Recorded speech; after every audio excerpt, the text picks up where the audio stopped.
In a whole frig load of past lives, we were mowed down for speaking the truth. Now, because of who I am, I cannot deny this part of myself, where instead of being fully open about who I am, I have lived a very tiny version of myself, who is clumsy, who's derpy. This is a tiny part of me because, yes, these are my characteristics that I cannot escape from. They are parts of me. I am who I am. But I want to come out of my closet, and I hope that I can bring you out too. Because a lot of people have inspired me over the years to come out of a closet, but my closet is not that closet. My closet is that I have always been here looking out for the welfare of humanity. I love them like they're my children.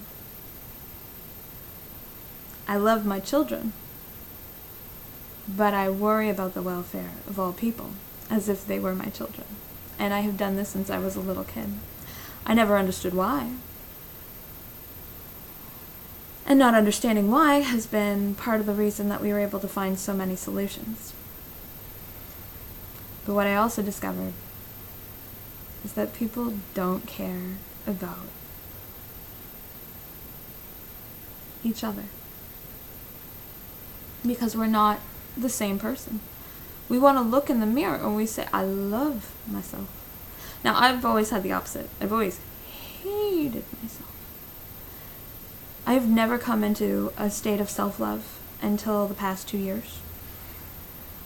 After I had my kids, after I realized, hey, body, you had some intelligence there that I didn't even know was a thing. I had no idea what I was doing, but you sure as heck knew how to put that all together and to deliver it. And all I had to do was have faith in you.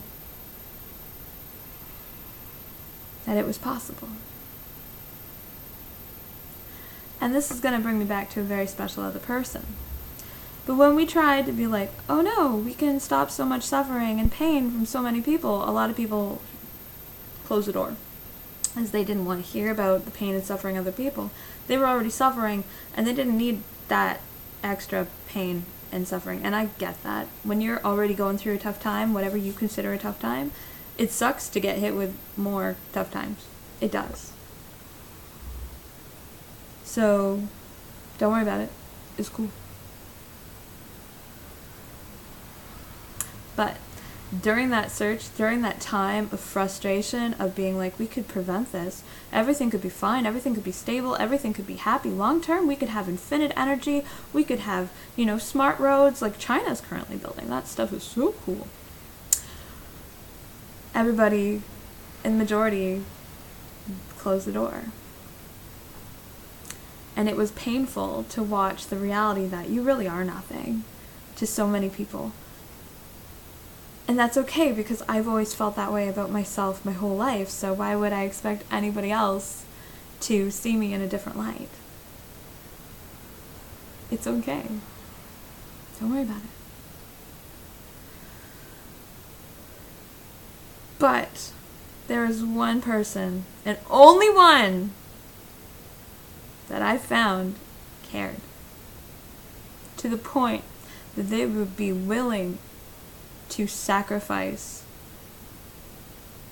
to save the world.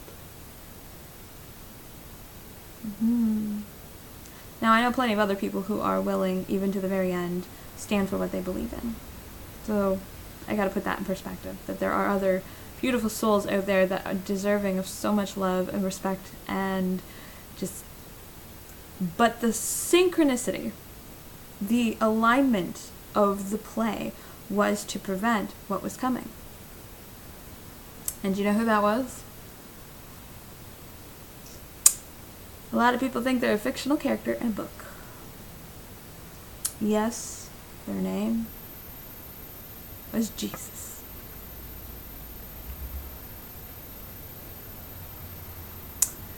As he talked about this time, and he said, unless the time of calamity is shortened, there will be no humans alive on the earth. but it will be shortened for the sake of God's chosen ones. God's chosen one's a very dirty word right now, because there's a lot of people who believe that they're God's chosen ones who are willing to abolish the rest of God's children. So let's just throw that out there.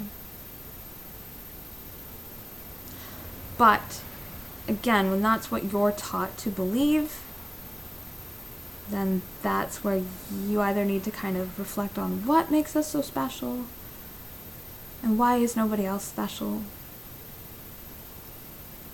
Because they're still suffering. These people are still causing suffering, and these people are escalating because they realize that nobody cares what they're doing. They can get away with whatever they want. They don't need to go through it, like a normal person does. They don't got to worry about going to jail. Which is why a lot of people in basic underlayer society say there's no hope for change. There's no hope. Nobody cares.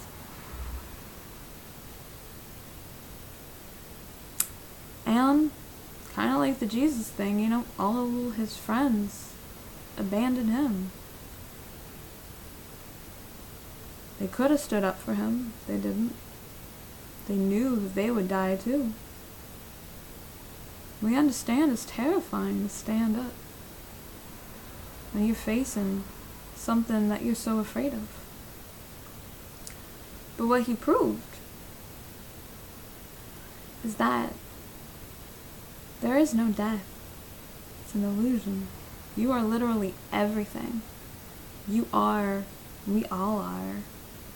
And if we turn away from the suffering of ourselves, how will we ever give ourselves a better reality? Whether we are the person suffering on the other end of the reflection, or the one that's going to get the karma when everything hits the fan. So that's why we are still toughing it out. You are no different than me.